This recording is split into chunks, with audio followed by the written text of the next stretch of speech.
we'll do some guard work tonight, some more guard work.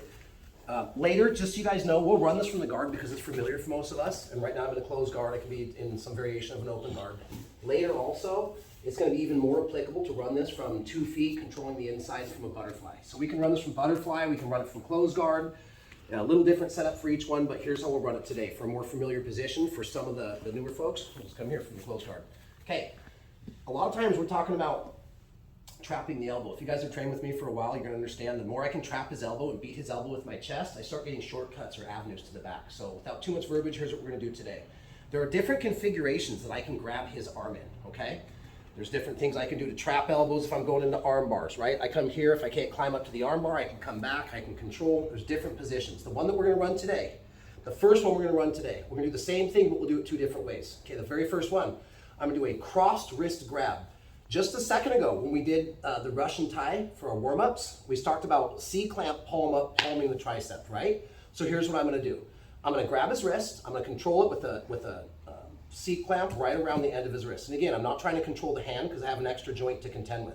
If I'm grabbing too low, I'm starting to fight this bigger muscle process here. So I always want to have the most leverage at the end of the arm. Real quick note, you guys go like this with your hands. You notice how your middle finger is the longest finger?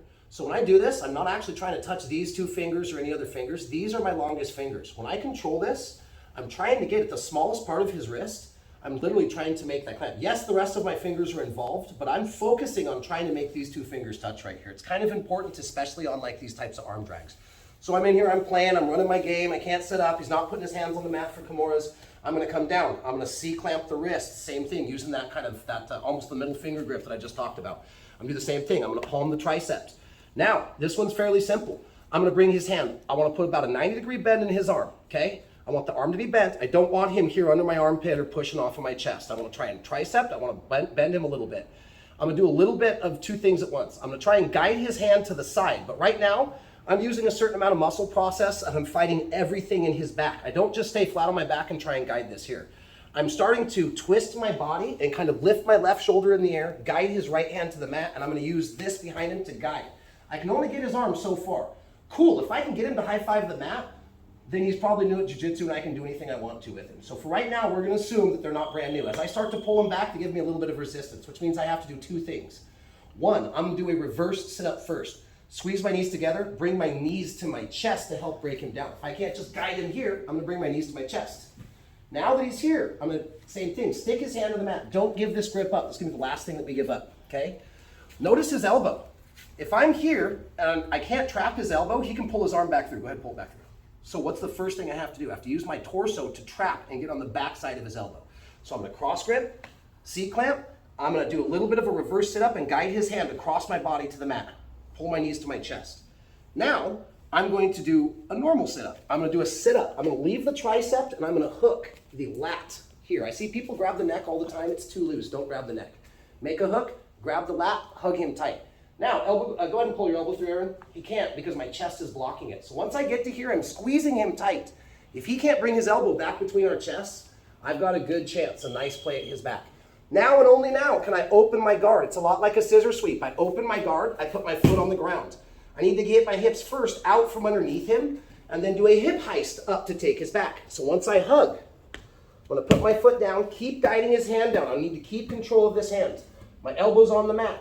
I'm going to push my hips in the air and go to see if I can take his back. Hips up, make the corner. Now I'm coming to the back. I don't worry about 2 hooks yet. Now I can hit my seatbelt. Now I can either adjust, hook, hook, or sometimes I can't get that hook there. I can start to pull him, roll him, and I'm into my other chokes. So all that talk, let's run it through 2 times medium, and then we'll run this for 5 minutes and I'll come around. So there for my guard. C-clamp the wrist, trap the elbow, do a reverse sit-up first, then sit up, trap the elbow by grabbing the lat. Reverse sit-up, trap. Now I can open my guard and scramble my hips around. I still have control of this hand until my hips are basically behind him. Now, I can hit my seatbelt. If there's, see I'm almost in this weird body triangle. Can I go into a body triangle right here? Yes. If it's point jiu-jitsu, will I miss out on the 4 points from the back? Yes. No points for body triangle. Got to hit hooks. So for right now that I have the seatbelt, if I need to, I can put my foot down, hug him tight, and do the pull and roll. Now I can set my hooks, and then later, I'm off into any of my pinning or choking combinations. So very last time, beat the elbow, transfer the arm, do a reverse sit up, hug. Now I can scramble, fix, and make a play at the back. All the top looks just like this. Reverse sit up, hug, scramble. All right, 5 minutes on this. You guys, we got that weird 3 thing tonight. So ladies, you got 2 groups, and then, or 2 partners in the group. Guys, we'll have to kind of rotate back and forth. Ready? 1, 2, 3. Okay, so some of you guys already figured this out. There's basically 2 reasons why I like to show that first. Number 1, it's kind of the normal technique, and some people have that dexterity, that hip mobility to be able to kind of hip heist up and then cover the back and try and seat the heel across the hip. Some of you guys already figured this out. There's a different way. So if Aaron's hips are high, so reversion number 1. Okay, I'm in here, I'm playing. Boom, boom. Up here, I gotta really make sure that my chest stays glued, right? Because if I give any space, he pulls that elbow through. So as long as I can trap this, I have time. So the first version, my guard has stayed closed until here. I've trapped everything. Hands to the mat, lat grip, and I'm nice and tight. I can bring my hip out. This helps me do 2 things once I put my foot down. It helps me move my hips out. Now it helps me heist my hips up, get them up, and take the back. Some people are bigger than others. Some people have a hard time with this hip heist motion right here. So there's another trick. If we go all the way through the same exact technique, I'm just gonna add 1 extra step into this. Grab, palm, reverse it up, bringing my knees to my chest as I guide his hand across. Trap the lat. Now, I'm still gonna plant my foot and get my hips out. Now this leg that's just been kind of chilling out here, I want to be careful not to knee my partner in the head, so I don't bring my knee up under his chin. I bring my knee back towards my armpit. I'm going to put the sole of my foot right on his knee. Now, you can kick it out or you can kick it down. Some people have different bases, so as long as I'm staying tight, I like to kind of kick it out, and once the knee starts to move, I kind of start to guide it away. So it's almost like the top quarter of a circle. I don't necessarily go straight out. I kind of go out to break the friction, and then I circle it down. Now his hips are lower, so my hip heist is a lot easier. I only have to hip heist up like 8 inches in the air rather than 1.5 feet. As long as I'm hugging, once I break the knee down, it drops his hips.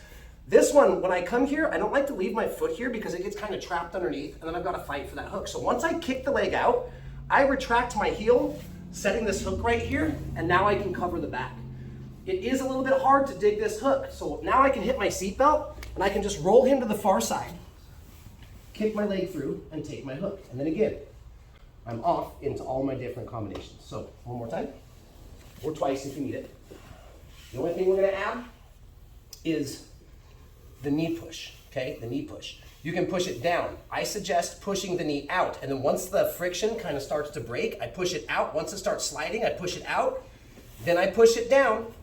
Once my hips are out and down, and now before I do my hip heist, I like to bring my heel in and set this hook. Now I come over. If I can't set this second hook, I grab them, pull them, roll them, and set that second hook. So all it talks about just like this.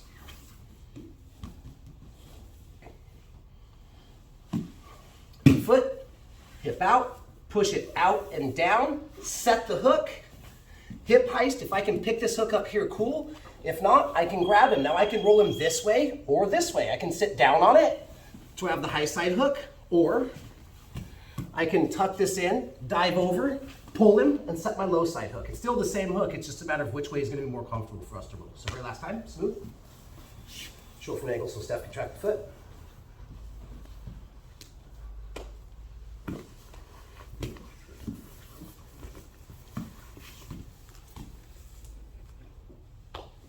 Okay, same thing.